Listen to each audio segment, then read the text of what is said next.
Les damos la más cordial bienvenida a nuestra primera emisión del estudio de los miércoles. Hoy, 24 de febrero del año 2021, estaremos transmitiendo el video, el estudio que hemos enumerado con el número 39. Según el Evangelio de Juan, estamos haciendo estos estudios y el tema de hoy es decretos de tiempo escondido. Quiero saludar a los hermanos internautas que se conectan en nuestros canales de YouTube y Facebook de la Iglesia Cristiana Visión de Fe en la ciudad de Guatemala, de los amigos en cualquier parte del mundo. Un saludo cordial a nuestros hermanos en el Perú, varios hermanos en el Perú se conectan a estos estudios.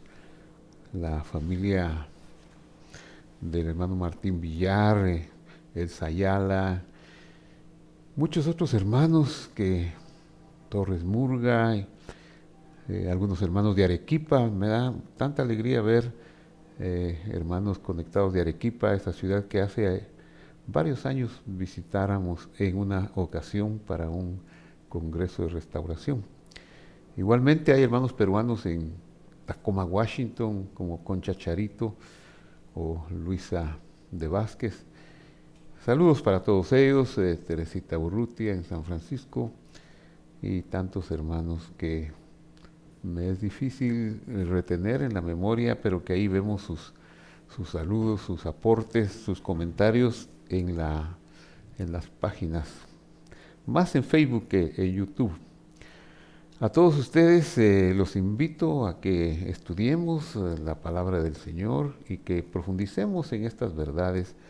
Hoy tenemos un tema muy especial, muy espectacular, como es decretos de tiempo escondido. Oremos y comenzamos. Padre que estás en el cielo, bendito seas tú que nos has santificado con tu palabra, con tus mandamientos, y nos has dado instrucciones de escudriñar las escrituras, donde está la vida eterna.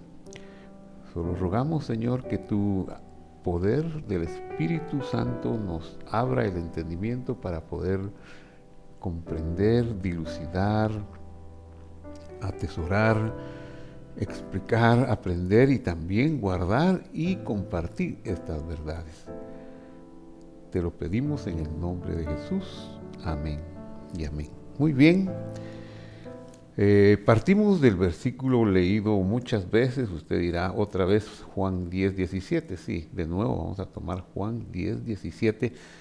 Y dice, por eso me ama el Padre, porque yo pongo mi vida para volverla a tomar. Vamos a comentarlo. El Padre, hemos hablado ya bastante sobre el Abba, como el conjunto de las promesas que quedaron en el cielo mientras el Señor venía y nos visitaba en la tierra. Entonces, quiero ahora comentar en el versículo 17 de Juan 10 sobre la palabra vida. Pongo mi vida. Vamos a enfatizar sobre esa expresión, mi vida. En griego mi vida es psique mim, y su significado, ¿qué significa mi vida? Es muy interesante lo que las escrituras, tanto griegas como hebreas especialmente, nos dicen sobre esta expresión, mi vida. Se refiere al ser vivo, se refiere a la vida biológica que el Señor Jesús tomó para venir a la tierra, para emparentar o para hacerse portador de nuestra deuda, de nuestros pecados y poder expiar y de esa manera redimirnos. Este término, mi vida, se corresponde muy bien, muy exactamente con el término hebreo nefesh, que viene a significar también el ser vivo. Literalmente sería un pescuezo o criatura que respira, es decir, la parte animal de la vitalidad, es usado muy ampliamente. Claro, ya teológicamente se le dieron usos a figurados y aplicados, pero la literalidad es el ser vivo que respira, el pescuezo que respira. En otras palabras, se refiere a la vida biológica del Mesías, cuando vino a la tierra, que tomó también la vida biológica, la capacidad de respirar que nosotros tenemos. Dice el Talmud de Babilonia que a esta capacidad se le dio el nombre de alma, pero este es un nombre, una aplicación, no es realmente su nombre, es una aplicación. La capacidad de respirar nos hace seres que oramos. Eso nos define como seres que tenemos en nuestra respiración la necesidad de hablar con Dios y por eso, pues, en estos tiempos que hemos aprendido tanto sobre la gran, el gran regalo que es la respiración, tenemos aproximadamente 86,000 segundos desde que despertamos hasta que nos volvemos a dormir durante el día. De esos 86,000 segundos, muchos de ellos, quizá unos 80,000, los usamos en exhalar e inhalar, en exhalar e inhalar, y implicando con este acto una dependencia de Dios. Casi no nos damos cuenta de eso, pero cuando nos damos cuenta, pues comenzamos por ser muy agradecidos. Por cierto, mi vida es psique, min, se suele traducir como alma, pero es una traducción más, un poquito forzadita, ¿verdad? Como lo dije. Si vamos a Isaías 53:10, donde habla del Señor, del Mesías, donde nos habla de Dios que viene a tomar esta parte de nuestra vida para redimirla, leemos y dice Isaías 53:10, Adonai quiso quebrantarlo, sujetándolo a padecimiento, cuando haya puesto su vida, o sea, nafshó. Nafshó sería la palabra nefesh con su fijo pronominal de él. Se está refiriendo a la tercera persona del singular, o sea, del Mesías. Cuando haya puesto él, el Mesías, su vida. Aquí, por ejemplo, decíamos que decirle alma a nefesh o decirle alma a psique, min, a la palabra vida, no encaja perfectamente porque no puede ponerse algo inmaterial. Cuando haya puesto su alma, no, es su vida. Su vida, dice, por la culpa es la palabra asham, es para pagar la culpa, para llevar la carga, la deuda que la humanidad tenía a causa de la muerte que causó la rebelión contra Dios desde el huerto del Edén. Cuando Él haya puesto, cuando el Mesías haya puesto pues su vida biológica, vivirá por largos días y la voluntad del Señor será en su mano prosperada. ¿Qué significa la venida del Mesías, del Cordero de Dios a la tierra? ¿Qué significa que Él haya vaciado, dejado todas las promesas, dejado un escrito en el nombre de Abba, del Padre, que sería lo que Él vendría a cumplir y a cumplir a la perfección a la tierra? Eso era un acto de acercamiento. Él vino a acercarnos porque, como recordarán ustedes y recordaremos todos, en el momento que el hombre, la humanidad extendió su mano para tomar el árbol de la ciencia, aparentemente de la ciencia del bien y del mal, que no existe tal árbol, solo es un árbol del mal, como lo ha demostrado a través de los siglos. El hombre se salió de la gracia, se salió del huerto del Edén, ya no pudo regresar al huerto, quedó fuera del huerto, quedó, como lo llama las Escrituras, destituido de la gloria de Dios, fuera totalmente. Entonces, para poder regresar, no podía regresar porque había impedimentos figurativamente, son dos querubín, una espada revolvente, etcétera, pero lo que nos separaba era la muerte, la incapacidad de tornar a Dios. Entonces Dios nos acercó, esa fue su venida a la tierra, y eso se llama Corbán. Corbán en hebreo, en plural es Corbanot. Y el libro de Levítico nos enseña sobre los Corbanot. No le tenga pánico a una palabra nueva, Corbán o Corbanot. La vamos a explicar y vamos a aprender bien, que es muy fácil de decir y es muy fácil de entender.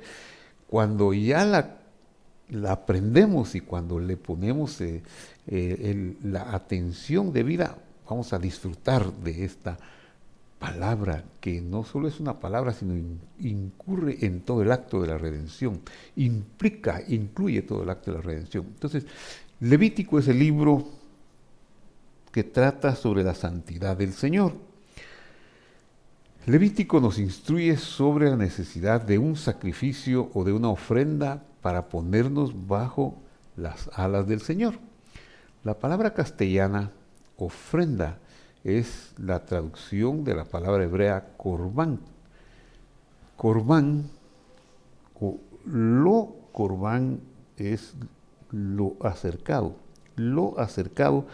y viene de la raíz que significa estar cerca. Así que la ofrenda, o más bien el corbán, nos dice que Dios ha provisto todo para estar ahí, para que no haya separación entre Él y el hombre. Él preparó ese acercamiento a través de el cuerpo del Mesías, que vendría a llevar sobre sí la culpa, Asham, la culpa, a llevar el peso de la deuda, a hacer el pago de la deuda y de esa manera acercarnos al Señor. Es para que no haya separación entre Dios y el hombre. Entonces el corbán, o lo acercado, es un espacio espiritual en el que inevitable o ineludiblemente hallaremos al Señor. ¿Cuál es la esencia del corbán? Lo que tienen en común todos los sacrificios son los cuerpos que manifestaban la cercanía al Señor. Estos cuerpos fueron revelados en la antigua economía como animales escogidos, ciertos animales, ciertos vegetales, y apuntando que en el futuro vendría el sacrificio perfecto. Cuando el Señor toma su vida, Juan 10:17, pongo mi vida, pongo mi ser vivo, mi vitalidad, mi vida biológica, ofreciendo su cuerpo, se da el más perfecto acercamiento o corbán, o lo acercado que podía existir, pues el cuerpo dispuesto, Él es el cuerpo dispuesto por Dios para eliminar el pecado y todos sus efectos.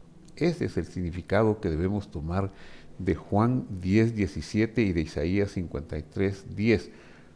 Nadie me quita mi vida, yo la pongo para hacer el acercamiento.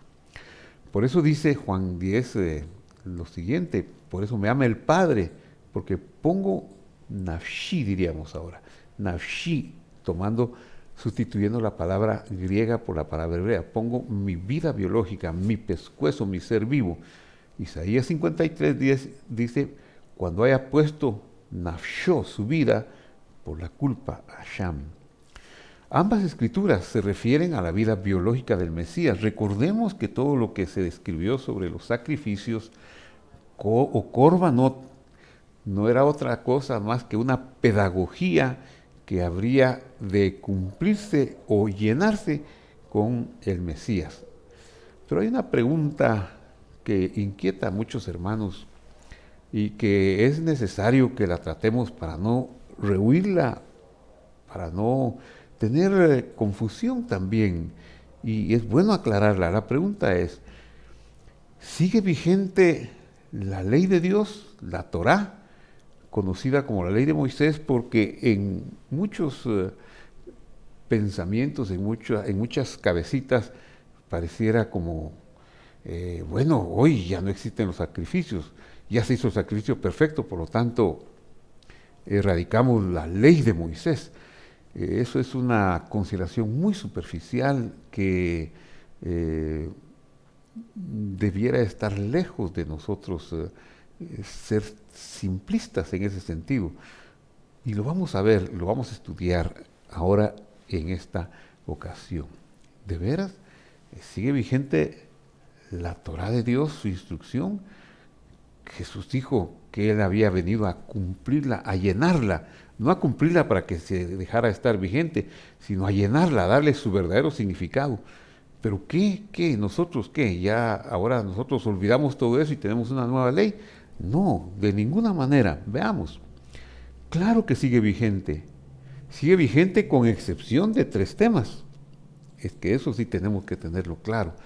Porque si no lo tenemos claro, vendrá confusión a nuestra mente y no disfrutaremos la exquisitez que Dios quiere darnos, que Dios quiere que tengamos en plenitud en tanto que Él regresa.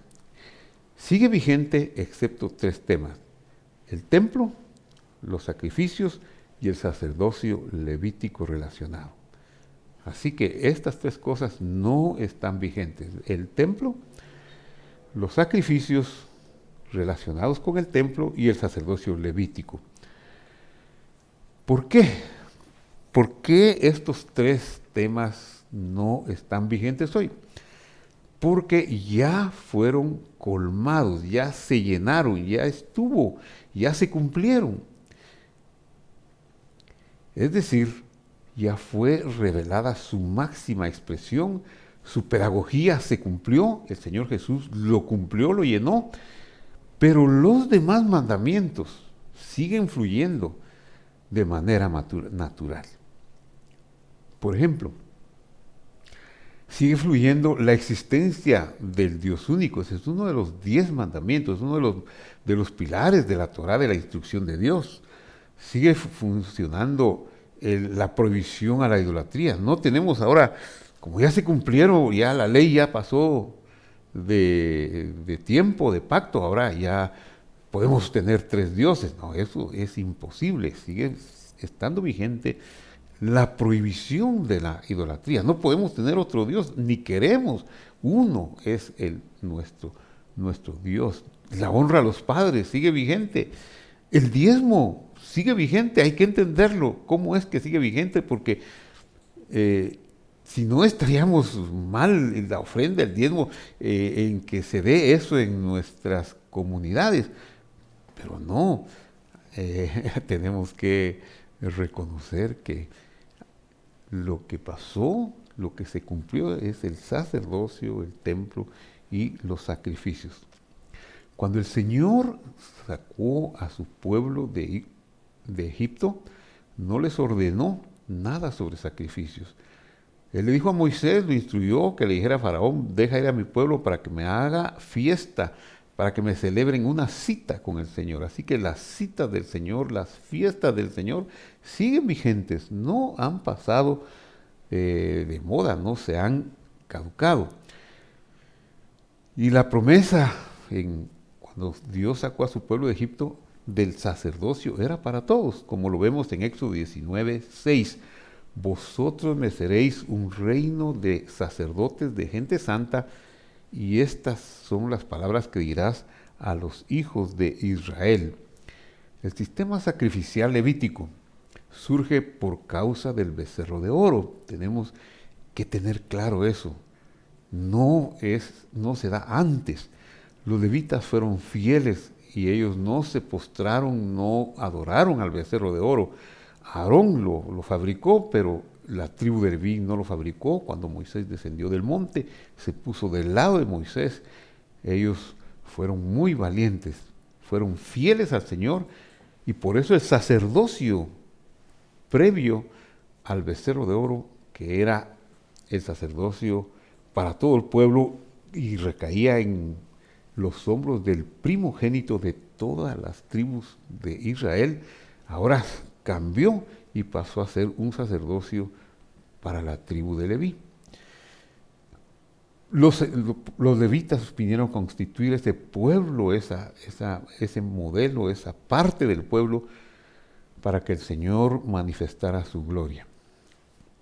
Bueno, entonces, de estos tres, el sacerdocio, el templo y los sacrificios, se dice en las escrituras, en la Torá de Dios, en la ley de Moisés, que son Jucat Olam. Jucat Olam es un vocablo muy espectacular que tenemos que analizarlo, que tenemos que aprender. Junto con el sacerdocio levítico surgen los preceptos sobre los sacrificios y el tabernáculo o el templo. Los tres fueron llamados Jucat Olam. Jucat Olam es traducido generalmente como estatuto perpetuo. Y creo que esa traducción, que no es exactamente lo que dice el original, nos ha confundido y nos ha llegado a pensar que eso es para siempre. Hay un sector del pueblo de Dios que piensa que estos tres, el templo, el sacrificio y el sacerdocio, son para siempre y que nunca van a pasar. Y ahora pues hay un conflicto de 2000 años, que el templo no funciona, los sacrificios no funcionan, y claro, se han hecho algunas ideologías, algunas teorías, algunas teologías sobre ese lapso, y que se cierra el lapso y habrá una reconstrucción del templo y habrá una reanudación de los sacrificios, pero eso no va a suceder. No va a suceder. Lo que viene es otra cosa.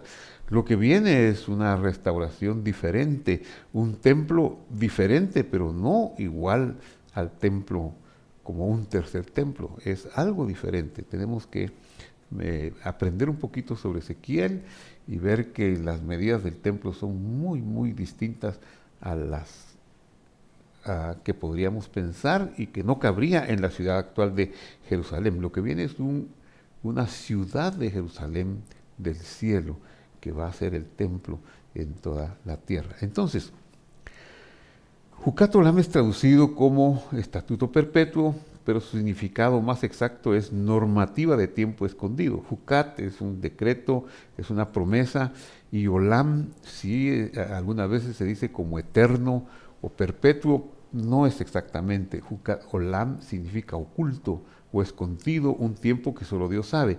Dios sabía cuánto tiempo iba a durar el servicio del templo revelado, el tabernáculo del templo revelado a Moisés, el sacerdocio levítico y los sacrificios. Eso quería decir Jucat Olam, un servicio para tiempo, normativa de tiempo escondido. No se podían dejar de cumplir hasta que fuera el tiempo revelado. Muy bien, veamos ahora cómo las escrituras del Nuevo Testamento nos dan una explicación hermosa sobre lo que estoy diciendo. Vayamos a la epístola de los Hebreos y disfrutemos esta escritura. Hebreos 9:6 dice: así dispuestas estas cosas en la primera parte del tabernáculo o del templo, ¿verdad? Entran los sacerdotes continuamente para cumplir los oficios del culto. Ya tenemos dos elementos: templo, tabernáculo, sacerdotes. Oficios del culto, pues era relacionado con los sacrificios, son los tres temas. Pero en la segunda parte solo entra el sumo sacerdote una vez al año, llevando la sangre que ofrece por sí mismo y por los pecados de ignorancia del pueblo. Nos está hablando de Yom Kippurim, o sea, el día de las expiaciones y los servicios que se hacían ese día para expiar los pecados del pueblo. Versículo 8. El Espíritu Santo da a entender con esto, con este servicio de Yom Kippurim, que aún no se había abierto el camino al lugar santísimo. no se había completado la revelación, colmado esa revelación. Por eso dice, entre tanto que la primera parte del tabernáculo estuviera en pie, lo cual es símbolo, ese tabernáculo, para el tiempo presente, según el cual se presentan ofrendas, sacrificios que no pueden hacer perfecto en cuanto a la conciencia al que practica este culto, ya que el culto, el sacrificio, consistía en comidas, bebidas de diversas purificaciones, ordenanzas acerca de la carne, impuestas hasta el tiempo de reformar todas las cosas, o sea, Jukatolam, hasta el tiempo de su revelación, de su cumplimiento. ¿Cuál fue ese tiempo? Lo dice el verso 11, pero estando ya presente el Mesías, llamado Cristo en griego, Mashiach en hebreo, estando ya presente aquel que tomó la vida biológica para cargar los pecados de la humanidad, para hacer el sacrificio perfecto, y él no solo fue el Cordero, sino también el sumo sacerdote de los bienes venideros por el más amplio y perfecto templo o tabernáculo, no hecho de manos, es decir, no de esta creación. Está hablando del verdadero sentido de aquellas obras que eran de físicas, materiales, según la carne, que apuntaban al sacrificio perfecto de bienes fuera de la creación, bienes espirituales, bienes del cielo. No por sangre de machos cabríos, ni de becerros, sino con su propia sangre entró una vez y para siempre al lugar santísimo, que es el cielo verdadero, el verdadero lugar santísimo, habiendo obtenido eterna redención. ¡Qué maravilloso! Porque si la sangre de los toros y de los machos cabríos y las cenizas de la becerra rociadas a los impuros santifican para la purificación de la carne, si eso hacía en el culto terrenal, el tiempo que estuvo el tabernáculo en pie, los dos templos en pie, si eso producía por lo menos para un año, para un tiempo en la tierra, una cierta tranquilidad hasta que viniese el año siguiente, el próximo Yom Kippurín, el próximo día de las expiaciones, ¿cuánto más la sangre del Mesías, el cual mediante el Espíritu Eterno se ofreció a sí mismo sin mancha a Dios, limpiará nuestras conciencias de obras muertas para que sirváis al Dios vivo? Esa era la finalidad, limpiar la conciencia, limpiar el pecado, la culpa de una vez y para siempre. Y eso solo se podía lograr con ese sacrificio perfecto. Entonces, la sección llamada Jukatolam, o sea, normativas de tiempo que solo Dios sabía, ahora ya nos lo ha revelado con el sacrificio perfecto del Mesías en la cruz del Calvario. Jukatolam tiene un rango de temporalidad, no podía ser estatuto perpetuo, sino de tiempo escondido. Tiene un rango de temporalidad y ya recibió su máxima revelación. Fueron dadas por amor y para evitar la destrucción del pueblo a causa del pecado del becerro de oro. Igual que sucedió cuando Dios dio la promesa y vistió a nuestros padres en el huerto del Edén con el pecado del el fruto prohibido que comieron. Entonces, por esa sencilla razón, podemos decir que guardamos la Torá, que guardamos los mandamientos del Señor, pero no hacemos sacrificios, pero no vamos al templo, no hay un templo a donde ir. Ahora es un templo de piedras vivas, un templo diferente el que Dios está construyendo. Y tampoco vamos a Dios mediante un sacerdocio terrenal y humano. No necesitamos de un hombre para ir a Dios, para que Él escuche nuestras peticiones y nuestras oraciones. nuestro acceso es directo a través del nombre del Señor Jesús. Y por eso está escrito que se le dio a Él un nombre que es sobre todo nombre, para que en el nombre de Él nosotros seamos salvos. No hay otro nombre en el cual podemos ser salvos, sino por el nombre de aquel que nos salvó, de aquel Yehoshua, Yud Hei Vav Hei, salva, que hizo ese acto tan precioso para nosotros. Así que no nos culpamos ni nos sentimos que estamos en un legalismo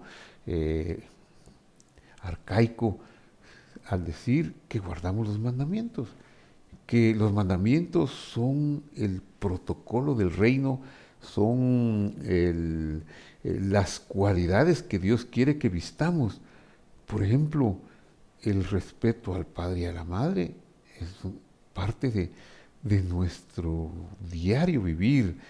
Nosotros no podríamos ir y decir, no, los mandamientos quedaron atrás y hoy yo voy a juzgar a mis padres, voy a ver si merece que les respete. No, sigue siendo vigente las citas del Señor, los tiempos en que el Señor se encuentra con nosotros. En la primavera, por ejemplo, se encuentra en la cita de la Pascua, la fiesta de la Pascua, que es la fiesta de la libertad, para recordarnos que fuimos sacados de Egipto. ¿Por qué necesitamos recordarlo? Porque seguimos viviendo temporalmente en un mundo limitado, en un mundo donde todavía tenemos una parte corruptible que nos incita a pecar y una mortalidad que no nos permite vivir para siempre, que estamos enterrando a nuestros seres queridos, anhelando el día de la resurrección. Eso es así hasta que Él regrese. Él regresará para consumar todas las cosas como está prometido. Él regresará y establecerá su gloria en esta parte del universo de Dios. Hará el juicio sobre Satanás, la serpiente, y entonces sí podríamos decir que ya no moriremos más ni pecaremos más. Pero hoy todavía no podemos decirlo. Esa es una de las promesas que anhelamos que se cumpla y que estamos esperando. Y mientras viene esa promesa a cumplimiento, el protocolo son los mandamientos del Señor, excepto lo relacionado al templo, a los sacrificios y al sacerdocio levítico. Lo demás sigue vigente.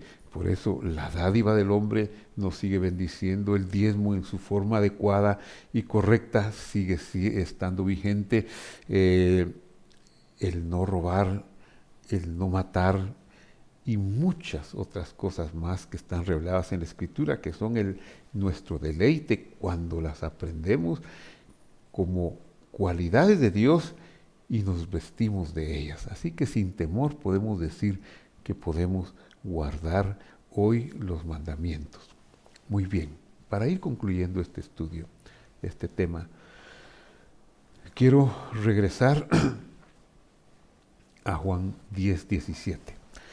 Por esto me ama el Padre, porque yo pongo mi vida para volverla a tomar. Esa es la revelación de Juan 10:10. Por eso me ama, porque pongo mi vida biológica que traje a este mundo, vine y descendí en forma de semilla para tomar esa capacidad de respirar, de tener esa vitalidad, igual que mis hermanos que estaban sujetos a la muerte, cargar la culpa de ellos, cargar la deuda de ellos, expiar yendo al altar del madero del Calvario y hacer la expiación para que ellos mis hermanos pudieran ser libres y limpios de esa culpabilidad. Entonces vamos a ir tocando aquí ya en la recta final de este estudio unas escrituras más. Hechos capítulo 2, versículo 25. Pues David dice de él: veía al Señor siempre delante de mí, porque está a mi diestra, no seré conmovido. Está refiriéndose al Señor Jesús en su tiempo de la vida de la vida biológica, de su renunciación y de su aparecimiento en esta tierra. Por lo cual mi corazón se alegró y se gozó mi lengua. Sigue diciendo el relato de Hechos 2:26, y aún mi carne descansará en esperanza, porque no dejarás mi alma en el Hades, ni permitirás que tu santo vea corrupción. Esta escritura tomada de un salmo de David la vamos a explicar y la vamos a comentar aquí. En Hechos 2:27, porque no dejarás mi psique mun, o sea, mi nefesh, nafshi, mi nefesh, mi ser vivo, como explicamos en la primera parte del estudio, la misma expresión de Juan 10:17, en el Hades. En hebreo, en el Salmo 16:10 dice, en el Sheol, ni permitirás que tu santo vea corrupción. Entonces, claro, el griego es un idioma receptor de la revelación del hebreo, que tuvo que, como no tenía la teología que Dios reveló al pueblo de Israel, tuvo que adaptar sus vocablos para recibir esa riqueza de la teología. Y cuando se traduce del hebreo al griego, este versículo, no dejarás mi ser vivo, mi pescuezo, mi vida, la misma expresión de Juan 10:17, en el Hades, tradujeron Hades.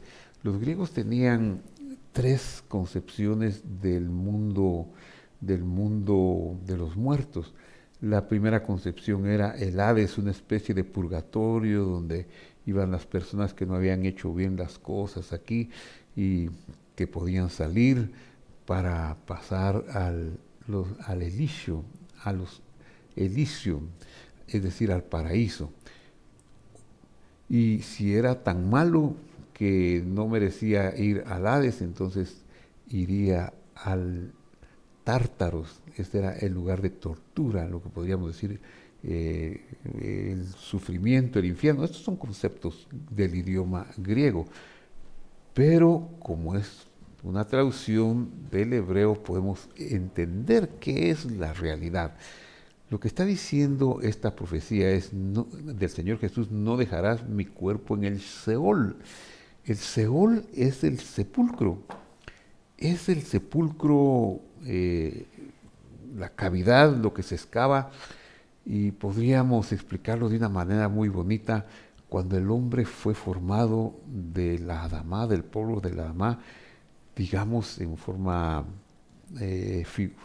aplicativa, en forma poética, Dios tomó un poco de barros, como decía aquella canción de hace 50 años, con solo barro lo formó, 100 kilos de barro se llamaba, tomó, digamos, ¿qué? 150 libras, 100 kilos o un poquito más de 100 kilos, un poquito menos, todo depende de las medidas y el tamaño que querramos darle, y quedó un hueco en la tierra de ese polvo que tomó.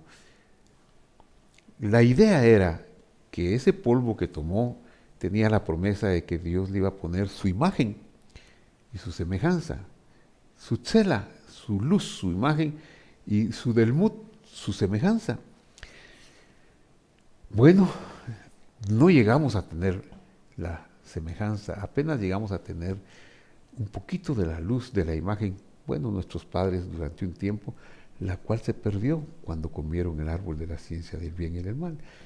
El delmut ya no lo obtuvimos, porque esa es la semejanza que tendremos por la expiación, por la muerte del Señor. Eso es lo que vino Él a recuperar, la capacidad de devolvernos la luz que perdimos y la semejanza que no obtuvimos. Por eso dice, y está escrito, que seremos semejantes a Él. No somos semejantes, pero seremos semejantes a Él. Esa es la maravillosa promesa y el anhelo. Por eso es que aunque muramos, tenemos esperanza en la resurrección. Nuestra esperanza es la resurrección.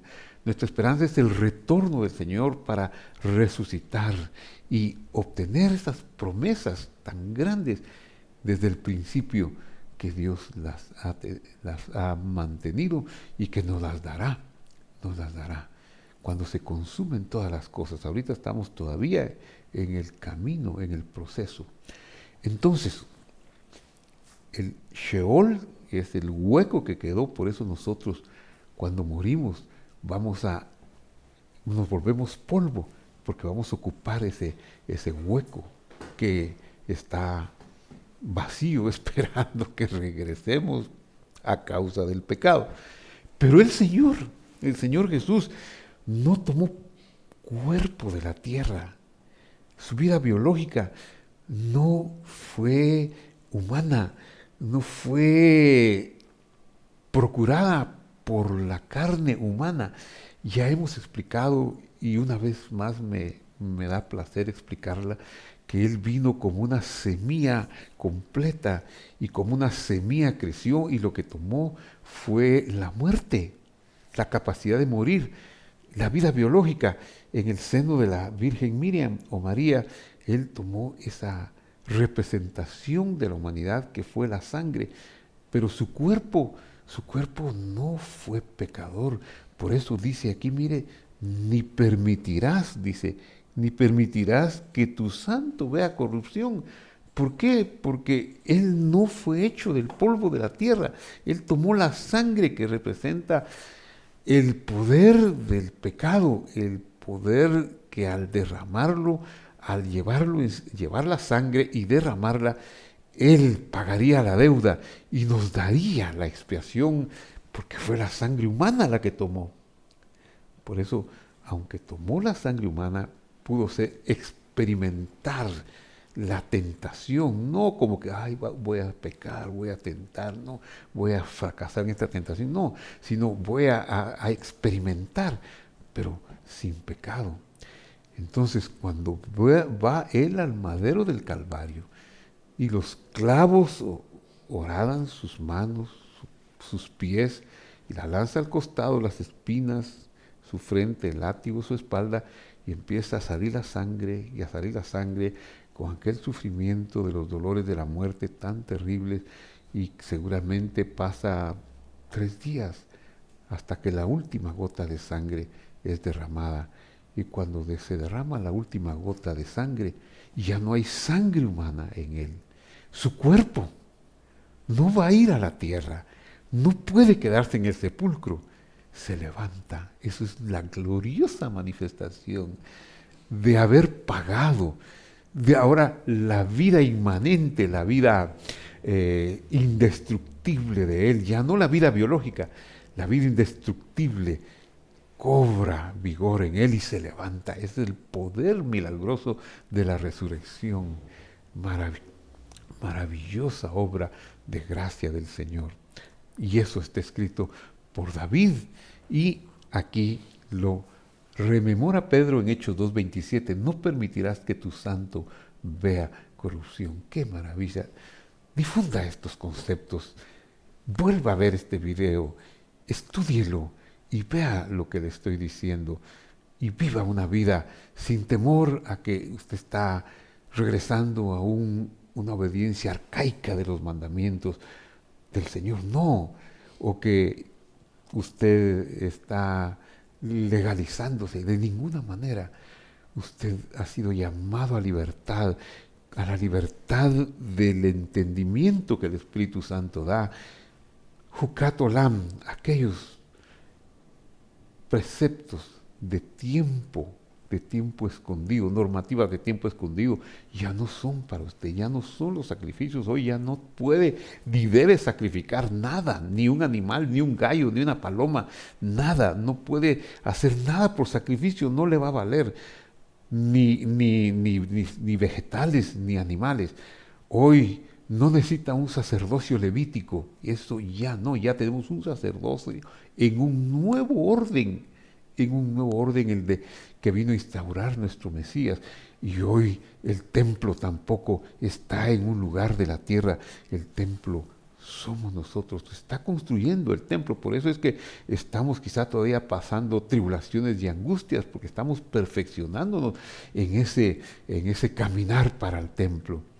Eso es lo maravilloso. Difunda esta verdad, apréndala, estúdiela sin miedo. Vuelva a ver este video y compártalo. La última parte del versículo encaja muy bien con las palabras hebreas. Su cuerpo no vio corrupción. Y voy ya terminando unas escrituras más. Hechos 2:28 dice: me hiciste conocer los caminos de la vida y me llenarás de gozo con tu presencia. Hermanos, se os puede decir libremente que el patriarca David murió y fue sepultado, y su sepulcro está hoy entre nosotros hasta este día. Pero siendo profeta y sabiendo que con juramento Dios le había jurado que su descendencia en cuanto a la carne se levantaría el Mesías para que se sentara en su trono, viéndolo antes habló de la resurrección del Mesías, que su alma, su vida, su ser vivo no fue dejada en el Sheol, en el sepulcro, y su carne no vio corrupción, como lo hemos explicado.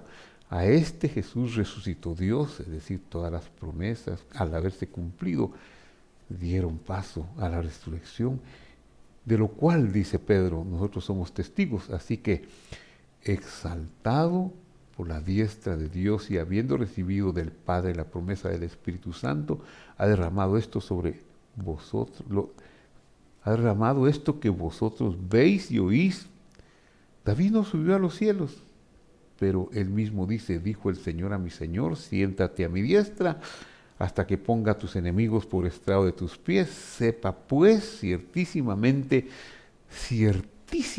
toda la casa de Israel, que a este Jesús, a quien vosotros crucificasteis, Dios lo ha hecho el amo, el Señor, Adonai y Mashiach.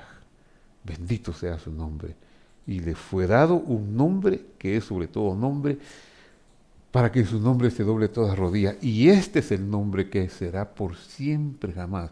El nombre de Jesús en hebreo, Yehoshua, que significa el Señor salva. En nuestras traducciones, para poderlo explicar, debido a que se hace necesario, diríamos Jehová salva.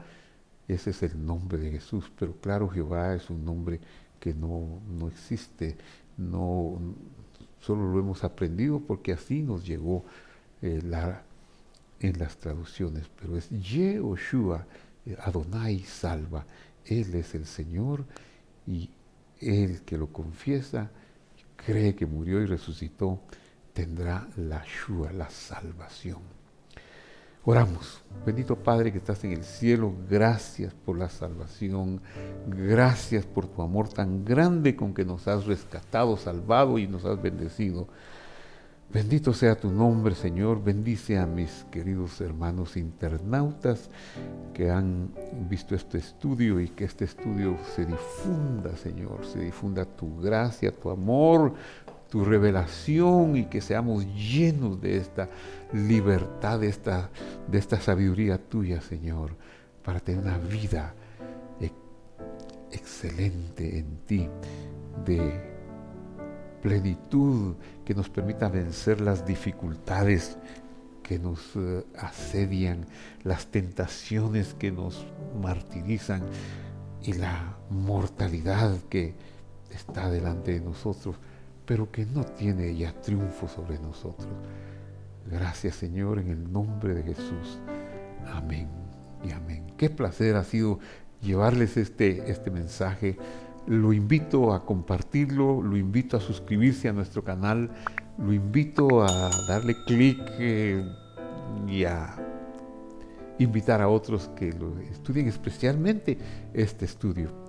Nos vemos el próximo miércoles en el siguiente estudio de la serie, y el domingo en la etapa intermedia con un mensaje de edificación para ustedes. Hasta la vista.